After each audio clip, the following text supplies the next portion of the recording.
পৃথিবীতে সবারই বাবা আছে, আমারও আছে।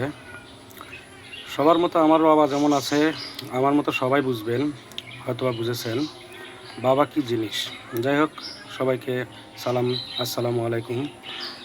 বাবা সম্পর্কে বলতে গেলে শেষ করা সম্ভব নয়। ছোট্ট পরিসরে কিছু বলি।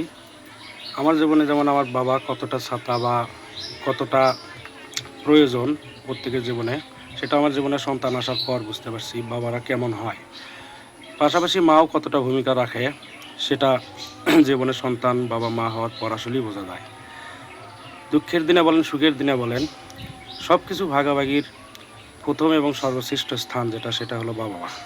পরিবারের প্রত্যেকেরই প্রয়োজন আছে, কিন্তু বাবা মা আসলেই জীবনে অপরিহার্য একটা জিনিস, যেটা জীবনকে সম্পূর্ণ জীবন এবং সম্পূর্ণ সুসম্পন্ন জীবন করতে সহায়তা করে। বাবা মাকে কেউ কষ্ট দেবেন না, অনুরোধ সবাইকে। অনুরোধ করা ছাড়া আর কিছু করার নেই আমার কাছে। সবাইকে অনুরোধ, আবারও অনুরোধ, বাবা মাকে কেউ কষ্ট দেবেন না। বাবা মার পায়ের নিচেই সবার বেহেশত। আল্লাহ হাফেজ। বাবা মাকে ভালোবাসুন, ভালো থাকুন।